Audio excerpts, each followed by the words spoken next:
E para nós encerrarmos o congresso, eu peço a presença do ministro Francisco Rezec, também da doutora Zulema Waide e doutor Rodrigo da Cunha Pereira.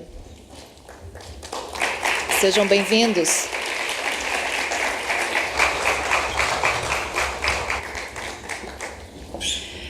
A doutora Zulema, que é a presidente da Academia Euro-Americana de Direito de Família, nós já apresentamos. O doutor Rodrigo da Cunha Pereira é presidente do IBDFAM, Instituto Brasileiro de Direito de Família, advogado especializado em Direito de Família e Sucessões, trabalha e escreve interdisciplinarmente com Direito e Psicanálise em sua Clínica do Direito.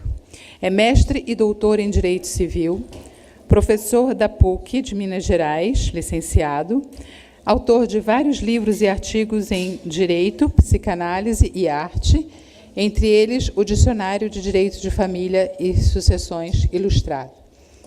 Acho que quem vai primeiro fazer a sua exposição, cujo título é O Direito de Família no quadro genérico dos direitos humanos, é o ministro Francisco Rezec. Ele é graduado em Direito pela Universidade Federal de Minas Gerais, doutor da Universidade de Paris em Direito Internacional Público, diploma em Law da Universidade de Oxford, professor de Direito Internacional e Direito Constitucional na Universidade de Brasília, diretor do Departamento de Direito e da Faculdade de Estudos Sociais, professor de Direito Internacional no Instituto Rio Branco, de 1976 a 1996, professor na Academia de Direito Internacional de Haia, procurador e subprocurador-geral da República, de 72 a 83, ministro do Supremo Tribunal Federal, de 83 a 90 e de 92 a 97, presidente do Tribunal Superior Eleitoral, em 89 e 90, ministro de Estado das Relações Exteriores do Brasil, de 1990 a 92, juiz da Corte Internacional de Justiça das Nações Unidas, de 97 a 2006, advogado e professor em São Paulo.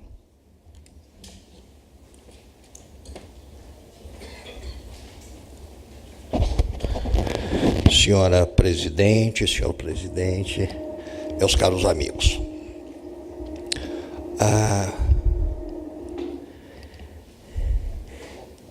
É comum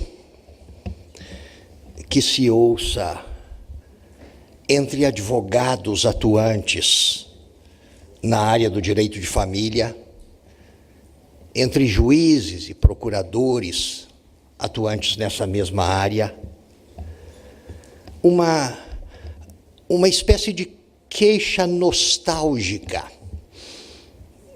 acompanhada de um certo grau de orgulho por se estar fazendo aquilo que é considerado tão difícil, tão espinhoso.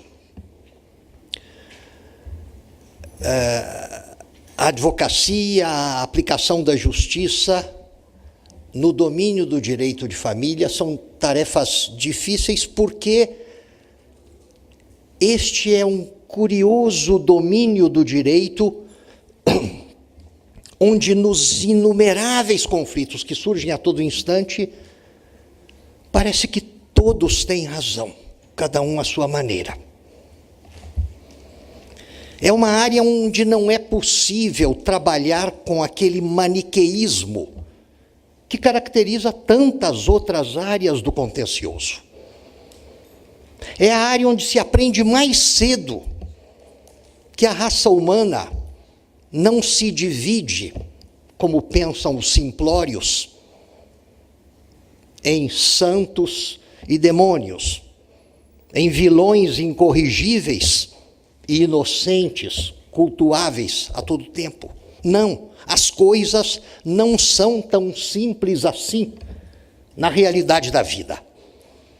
E os operadores do direito de família são aqueles que mais depressa percebem e com mais agudeza e com mais profundidade percebem essa realidade. Também, por isso quis lhes falar uma palavra no domínio do direito de família dentro do contexto geral dos direitos humanos.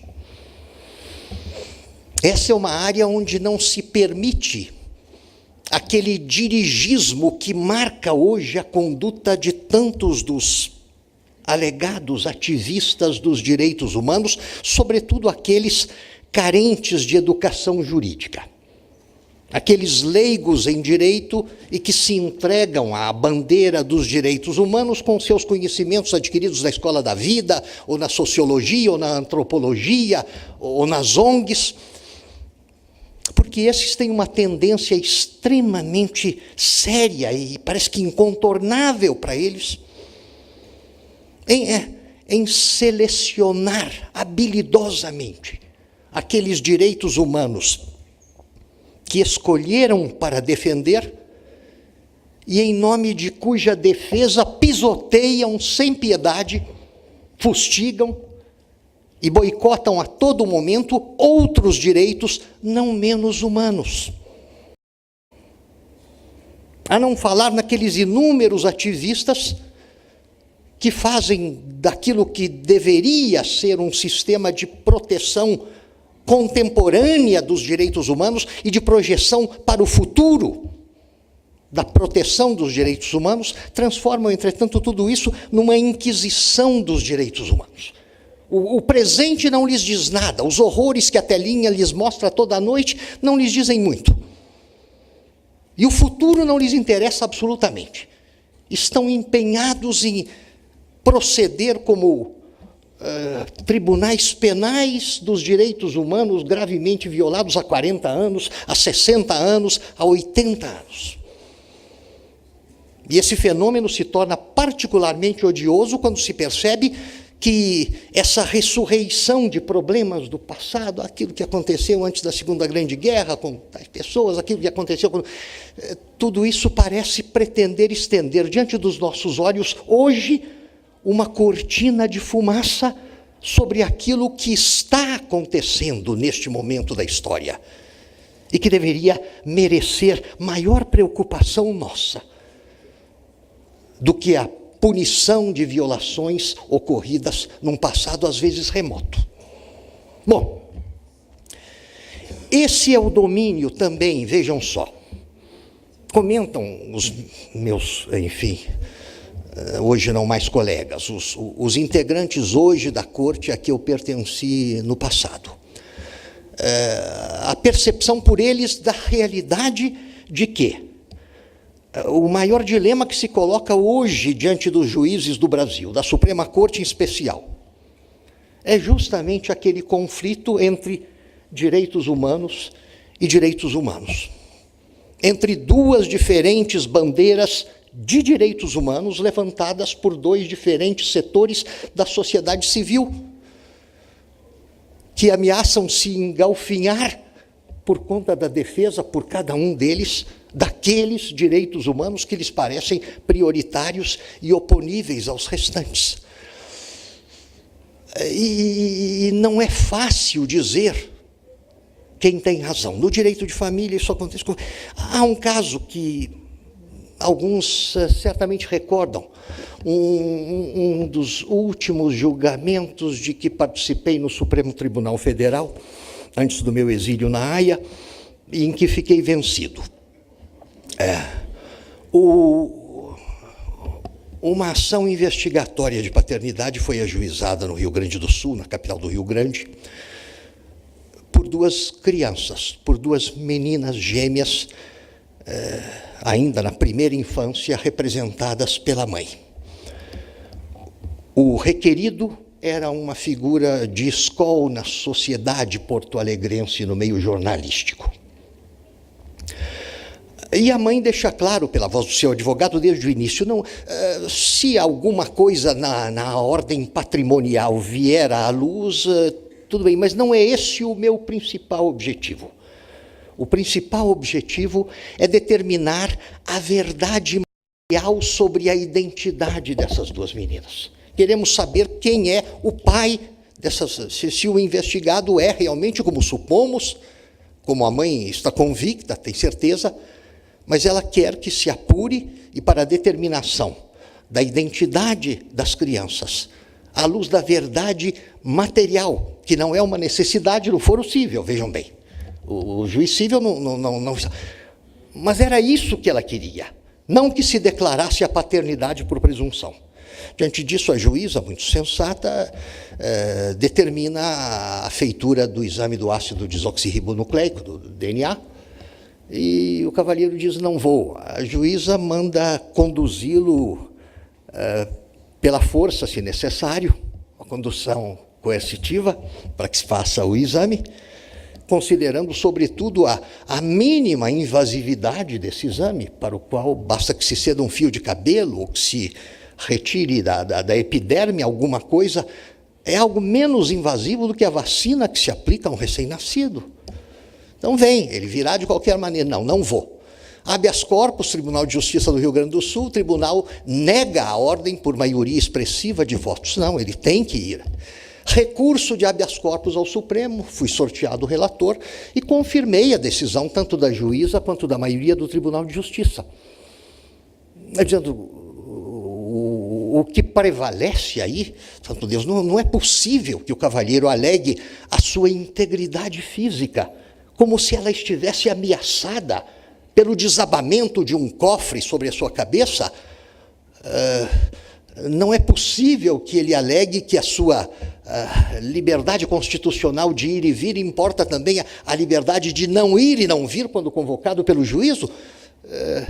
O direito que as crianças reclamam de determinação da sua identidade pela verdade material prevalece evidentemente sobre essa sofisticação do direito à integridade física ou à liberdade ambulatória que o cavalheiro alega para não comparecer.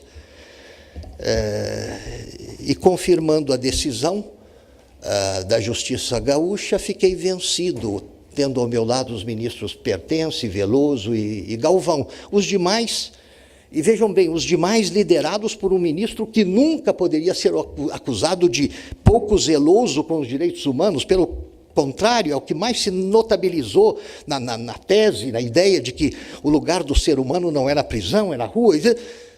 Mas os demais, enfim, numa decisão de 7 vozes contra 4, entenderam que a integridade física absoluta do indigitado pai era de ser prestigiada mais que o desejo das crianças de ver a sua identidade determinada. Vejam bem, e aí, como dizemos cavalheirescamente, nós, magistrados, integrantes de um colegiado, a maioria deve ter razão. Hoje eu acho que a maioria praticou uma tremenda idiotice, mas um dia talvez eu me convença de que a maioria tinha razão, porque diz a tradição que devemos reconhecer que a maioria tem sempre razão. Mas é realmente um domínio, vejam bem, o direito de família é um domínio onde a todo momento nos defrontamos com situações desse gênero. Por isso, aos operadores desse domínio do direito, se pede muito mais do que aos restantes. O que se pede, e a última intervenção aqui na sua primeira parte tocou justamente nisso, é um grau de sensibilidade, é um grau de percepção da humanidade que é subjacente a cada um dos dois lados, né? Que nunca deveria ser negligenciado pelo advogado, pelo juiz.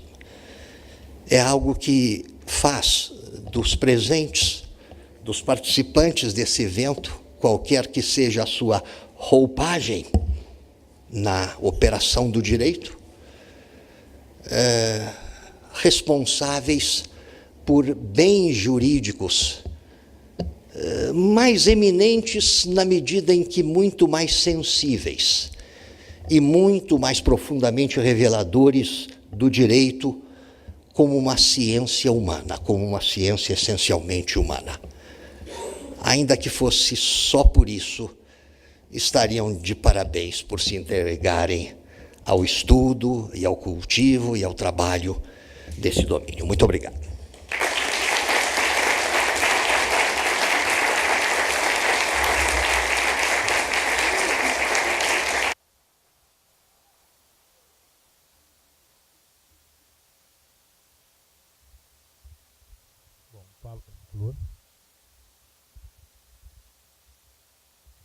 Alô.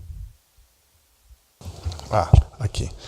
Bom, está sem coordenação a mesa, eu vou tomar a palavra, né, e vou falar uns 5 a 10 minutos apenas para despedir, mas é muito bom ouvir as palavras do ministro Rezec, que é a voz da experiência, da maturidade. Eu me lembro dessa clássica decisão do STF, né, e aí a maioria realmente continua acreditando que não estava correto. Espero que eles repensem isso um dia e deem a mão à palmatória. Bom, mas o que eu quero trazer aqui para vocês, como presidente do IBDFAM, Instituto Brasileiro de Direito de Família, é que eu fiquei pensando, embora eu não estivesse aqui, eu fui acompanhando pelo grupo de WhatsApp do IBDFAM, né, todas as movimentações do evento desde ontem, e eu elenquei, pensando nisso, 6 pontos em que são comuns para todos os povos das 3 Américas, né, no direito de família. O primeiro deles é que, e acredito que isso acontece nas 3 Américas, que ninguém mais morreria pela pátria, mas talvez morresse pela família, ou seja, a família passou a ser, né, esse privado, a política, hoje, de verdade, passou a ser da ordem do privado. Então, a família ganhou esse status, né? E por isso que a gente pode dizer, ninguém morreria pela pátria, como estava naquele hino do Brasil, né? Ou morrer pela pátria, ou morrer pelo Brasil, já nem me lembro mais. Bom, mas, enfim, esse é um aspecto. O segundo é que a família, isso foi uma evolução da antropologia e da psicanálise, mas que é comum a todos nós, de que a família não é um elemento da natureza, mas é um elemento da cultura. E por isso ela transcende a sua própria historicidade, por isso ela está sempre se reinventando. Isso é comum para todos nós, né? E por ser da cultura, isso é fundamental, essa importância, e é exatamente por essa interpretação equivocada do Estatuto da Criança e do Adolescente que hoje nós temos no Brasil uma verdadeira violência contra as crianças. Tem quase 50 mil crianças em abrigos à espera de uma família, e os juízes, promotores, defensores públicos, numa visão preconceituosa, numa leitura equivocada da lei, emperram o processo de adoção, insistem em fazer voltar essas crianças para as famílias biológicas que não as querem mais. Então, isso por esse entendimento equivocado ainda, e até por dogmas religiosos de que família é da natureza e não da cultura. O terceiro é que o sujeito de direito é um sujeito de desejo, né? É um sujeito desejante. Isso é uma concepção muito particular minha, porque eu estudei psicanálise e não consigo mais pensar o direito sem a ajuda da psicanálise. E é esse sujeito desejante que faz todas essas tramas do judiciário, né, que leva os restos do amor para o judiciário. Isso é no Brasil, na Costa Rica, na Argentina, em todos os lugares, né? E com isso nós podemos dizer, inclusive, que o processo judicial é a materialização de uma realidade subjetiva, né? E a quarta é que o Estado, a luta do direito de família, que é uma luta pelos direitos humanos, que é uma luta de inclusão das diversas famílias, das diversas categorias, das diversas representações sociais da família, que significa a laicização do Estado, né? A luta por um Estado laico, porque foram os dogmas religiosos, né? Uma moral sexual dita civilizatória que fez uma grande exclusão, né? Até no Brasil, até 1988, os filhos havidos fora do casamento eram considerados ilegítimos. E ele era como essa moral hipócrita, né? Olha, eles existem, mas vamos fazer de conta que eles não existem, né? Então, nós já evoluímos muito, mas ainda temos que evoluir, e nas 3 Américas nós já evoluímos na compreensão e na proteção dos direitos das famílias não matrimoniais, nas famílias constituídas pela união estável, nas famílias homoafetivas, né? A heteroafetividade, o casamento deixou de ser o monopólio da heteroafetividade, né? Mas a nossa grande questão, que continua sendo para todos nós, é essa dicotomia do público e do privado, ou seja, qual o limite entre o público e o privado. E aí, no direito de família do Brasil, atualmente, nós temos algumas questões ainda que precisam ser pensadas. Primeiro é que, nas famílias, hoje nós vemos a família para entender o direito de família, nós o dividimos em famílias parentais e famílias conjugais. Assim está no projeto de lei que o IBDFAM apresentou, que é o Estatuto das Famílias, que deve substituir o livro de família do Código Civil, e assim nós tratamos de famílias conjugais e famílias parentais. Nas famílias parentais, nós temos o fenômeno chamado da multiparentalidade. E já existem no Brasil, na certidão de nascimento, crianças, pessoas com o nome de 2 mães e um pai, 2 mães e 2 pais, né? Então, isso é um fenômeno que quebra paradigmas. Quem disse que eu tenho que ter uma mãe só? Isso não é mais uma verdade absoluta, né? Então, na família parental, isso é mais apreensível, porque não tem um conteúdo moral. Mas na família conjugal nós temos 2 grandes questões que para alguns ainda dá até arrepio, que é o reconhecimento das famílias chamadas simultâneas, que recebe o nome preconceituoso de concubinato. As famílias simultâneas é uma questão que precisamos pensar. E outra que causa ainda até horror são as famílias poliafetivas. No Brasil nós já temos mais de 30 escrituras de pessoas que vivem a 3. Isso significa que a monogamia está em xeque. Isso significa que nós devemos pensar o seguinte: até que ponto o Estado deve entrar na vida das pessoas? Até que ponto o Estado... Será que o Estado pode regular o desejo? Eu quero viver com mais de uma pessoa. Eu, particularmente, não, porque eu mal dou conta de uma. Eu acho que está bom demais. Eu admiro muito quem dá conta de mais de uma. Mas tem gente que não dá conta de nenhuma, mas para não perder o humor, para colocar um pouco de brincadeira. Mas a questão é, será que o Estado pode determinar isso? Né? O Conselho Nacional de Justiça, ele, a pedido de uma entidade de direito de família ultraconservadora, pediu que determinasse aos cartórios que proibissem essas escrituras de uniões poliafetivas, né? O IBDFAM fez uma intervenção e conseguimos recuar um pouco, porque o que nós temos que pensar é o seguinte: nós, querendo ou não, gostando ou não, essas famílias vão acontecer. A vida é muito maior do que o direito tem que dar proteção. Então, isso, olha, imagina, as uniões estáveis, heteroafetivas, eram marginalizadas. Até pouco tempo, as uniões homoafetivas eram marginalizadas. E aí, o que nós vamos fazer com isso? Essa é uma questão que nós temos que discutir. Mas eu quero terminar, e já não quero me alongar mesmo, combinei com a Zulema de falar pouco, para vocês estão muito cansados, mas eu, além da psicanálise, eu ando muito interessado em trazer a arte para dentro do direito.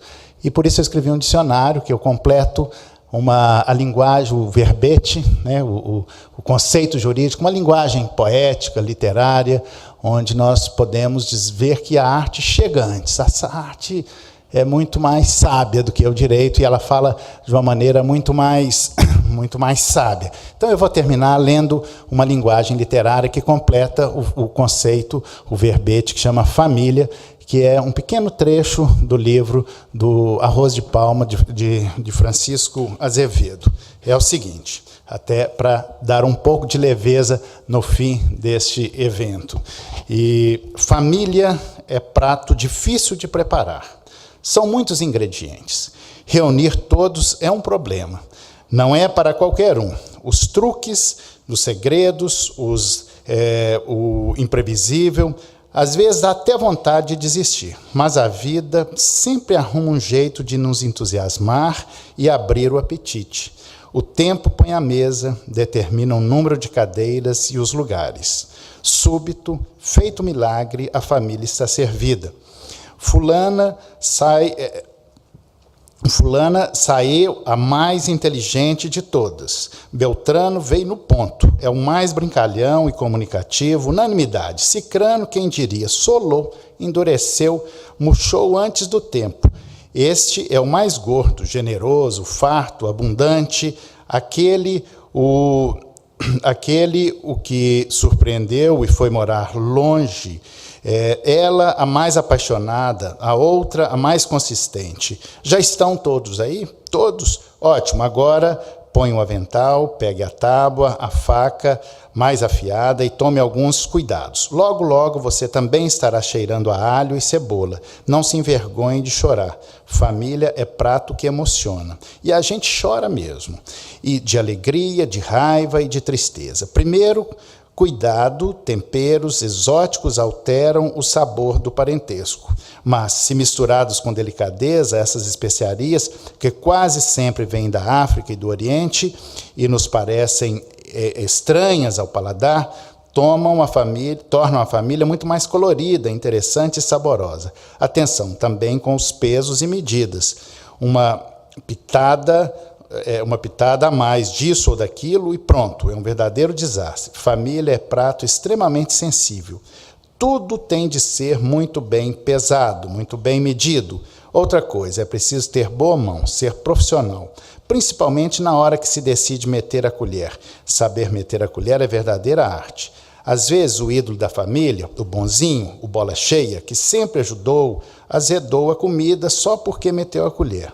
O pior é que ainda tem gente que acredita na receita da família perfeita. Bobagem, tudo ilusão. Família é afinidade, é a moda da casa. E cada casa gosta de preparar a família do seu jeito. Há famílias doces, outras meio amargas, outras apimentadíssimas. Há também as que não têm gosto de nada. Seria, assim, um tipo de família dieta, que você suporta só para manter a linha. Seja como for, família é prato que se deve ser servido sempre quente, quentíssimo. Uma família fria é insuportável, impossível de se engolir. Enfim, a receita da família não se copia, se inventa. A gente vai aprendendo aos poucos, improvisando e transmitindo o que sabe no dia a dia. Cada um registro ali de alguém que sabe e conta, o outro aqui que ficou no pedaço de papel. Muita coisa se perde na lembrança. O que esse veterano cozinheiro pode dizer é que, por mais sem graça, por pior que seja o paladar, a família é prato que você tem que experimentar e comer. Se puder saborear, saboreie. Não ligue para etiquetas. Passe o pão naquele molinho que ficou na porcelana, na louça, no alumínio ou no barro. Aproveite ao máximo. Família é prato que, quando se acaba, nunca mais se repete. Muito obrigado.